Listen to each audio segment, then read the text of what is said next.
my first memories of you, man, is some old Quiksilver Crossing video. I feel like where you like on a crossing, maybe the Indies Trader or like I don't know if Martindale was on the boat or not, but you were doing a trip like around Central America on this boat, surfing some like misto fucking almondy slab and like just on some fucking wild adventure. Like you kind of forget, the rage was Indonesian exploration and, the Pacific and stuff like that. And then here you guys are like in this part of the world, which at that point down here, you barely even, like this is kind of, I want to say late 90s, like you barely even knew there was waves like there in Central and South America. Like in our part of the world, it was just not the focus. But what are your memories of like that trip, I guess? Do you know what I'm talking about? Yeah. So the like Quiksilver Crossing trips, I got to go on a few of them, and one of my first ones that I ever went on, I was 15, and I got invited on this trip with Kelly Slater, Ross Clarke Jones, Tom Carroll, Peter Mel, Dave Kalama, Craike, and it was just like, what? It's the craziest team of all time. That's what so am iconic. what am I doing here? What a mix of characters too. You got the teetotaling Slater with, at that time, RCJ, Tom Carroll, Mel. Like those guys are living the fucking rock and roll lifestyle. I don't know about sending him to Central America. Jesus. Well, that wasn't. So that was one. That was the first one I went on to Indo. Oh, that was in Indo, right? So yeah, that was the first one I ever went on, and kind of what put me on the map, really, or gave me any sort of like, I guess, rev with a surf career, was kind of getting that opportunity. And then what was that like being on that trip, like with Slater and stuff at that age? Mind blowing. Yeah, it was like, at that stage, it was still like, I think maybe internet was just kind of starting. And so I was still going to like my local surf shop, watching every single DVD like that came in, whatever it came in. And on that kind of program where it's like, it was kind of like surf media, it was like scarce.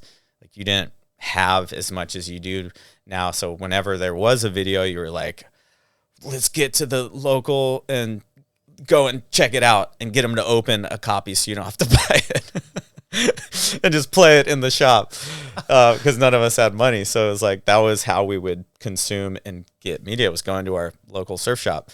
And so going on the trip was like, I don't know, getting to see a surf video live. Like I remember there was a lot of sessions where I would just come in, like, because I just wanted to see what these guys were doing, like what kind of surfing they were doing, all of that. So that was like, I mean, yeah, the craziest experience you could ever ask for as a 15-year-old. And then I guess that was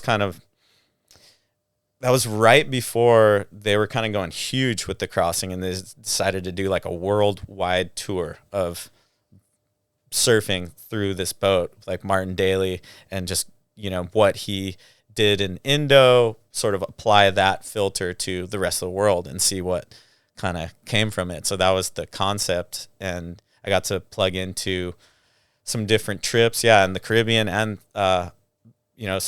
Central America. And I got to,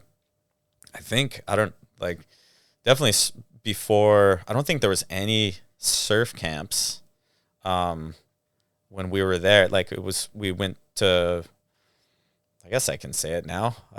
Yeah, right. At the time, yeah, we weren't allowed to say anything. Like I couldn't say this. But I haven't ridden for Quiksilver.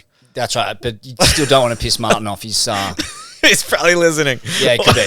Anyway, I'm sure Martin, I will not share this for you in hopes that, I can high five you one day. No, I'm sure it's sweet. I mean, a rough region is fine. Okay, so Central America, there was it's a pretty majorly well-known spot now, but at the time it wasn't. There was no like surf camps or anything there. And we were just, kind of in full exploration mode. Got to see a lot of the now well-known spots, I guess before there was any sort of crowd or anything, which was super cool. And yeah, some other waves that I guess maybe I still haven't really seen footage of or anything. So yeah, I don't know. I think surfing's doing pretty well with maintaining certain secret spots. And back to the Indo trip, like I'm fascinated to unpack that a bit more. Like, that is such a crazy compilation of talent for the time. Like, what are your actual memories or stories from that trip? Even conversations or like watching how the dynamic unfolds between like I don't even know how a Slater and a Tommy Carroll at that stage of their lives interact. Like they're on such different trips at that point. Yeah, I don't know. I mean, my memory is that they all got on pretty well, and it seemed like a pretty tight like team. Like I felt like me and Rye were on the outside of it because we were just Groms and we were there like starstruck, just tripping out. And we would always have moments where we'd look at each other and be like, what the hell are we doing here? Like throughout the entire trip. And, but I guess like, I don't know. I remember Kelly and Dave Kalama breaking down like airs because that was right when that was like it was like a circus kind of like airbrush that Kelly had on his board. It was like red, like blue, green, yellow, like circles on his board. I think he got the cover of Surfing. Yeah, I remember it well. He was kind of doing, I don't know if they were strapped or like kind of towed, like lean oops and shit way back in the day. So Dave was like, I mean, Dave comes from, you know, he's just full waterman, has all these crazy, like he does like windsurfing, like kite surfing, all of it. He was just always in the water and kind of telling Kelly that, hey, he's like, I remember like even seeing on that trip, like one of the days, I think that's what sparked the conversation was Dave's just started trying, he went surfing with straps. It was just like, I'm just going to try new stuff and see if I can do some of the stuff I do on like windsurf boards and stuff like on my surfboard. And he was getting really close to like landing crazy stuff.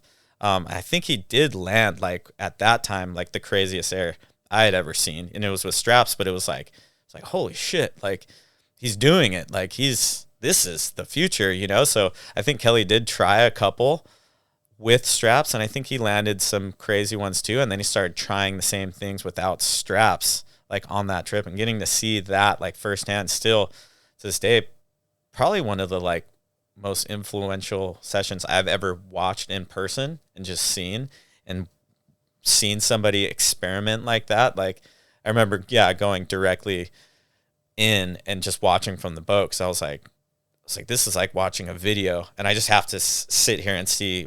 Like watch this go down. So like I just went in. I remember watching that session and just tripping out.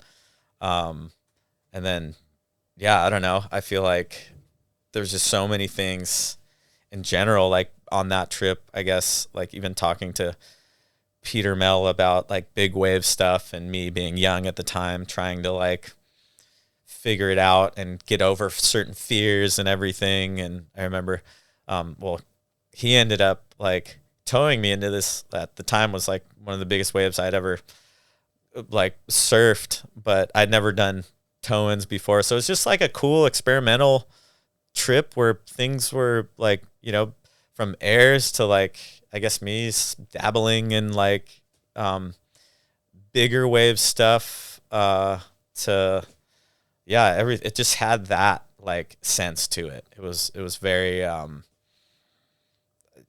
very surf geeky. Oh, I love that. Now I think about it more, that compilation of talent. Yeah, it really is a mad, like, diverse crew. Kalama, like, tow pioneer, windsurf guy, like, Maui kind of Jaws guy. Slater, who I imagine was probably on his sabbatical from the world tour at this point, was he? Yeah, I think he was, taking that little break before he went head-to-head with AI, and such an open-minded, probably the most open-minded and longevity-focused surfer of all time. Like probably the greatest innovator in terms of performance and longevity. Like I always trip out on the idea that like Slater in his 50s would probably beat the Slater who won his first world title at 21. I don't know, or it'd be a close heat. Like the Slater of like late 40s, 50s with the new school board tech and the new kind of muscle memory and the understanding of what's possible on a wave, like I wonder how he'd go against the Grom Slater. But like, I wonder, yeah. I've always also, like, I kind of want him to secretly ride just a 90s banana blade again, just to see what it looked like, because I don't know, there was something about his style then at that stage too that's just so raw and like unpolished and punk.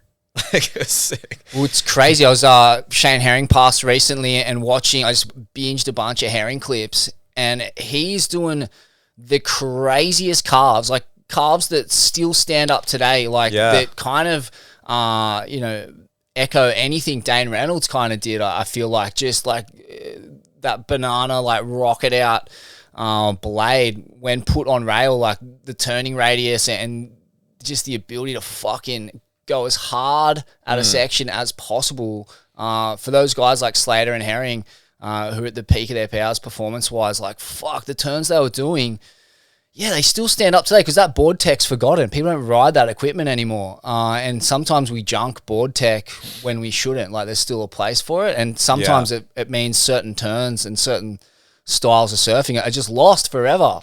So I take your point. That would be sick to see him revisit that. Yeah. Well, I think that's another thing, like another cool thing that maybe we're on the precipice of, like in our surf world is that, and like sort of taking or trying to sift through the junk, I guess, of what was discarded and, you know, what still probably has a place. Like you see someone like, you know, Ben Webb, for example, and the boards he's shaping now and the surfing he's doing, like himself on his own boards, is insane. It's very 90s, like inspired in that rocker. And I don't know, you could say, like, I don't know, some of the surfing I've seen from him and the waves he gets and how he surfs Snapper and Kira when it's on is like some of the like easiest to watch, and just like, I don't know, I dare say like some of the better surfing of the swell. Like when you, and maybe it's those boards, like, I don't know, but he's definitely made me want to like get on one myself. But that makes me think like, or, you know, if I was just going to puppet master my way into,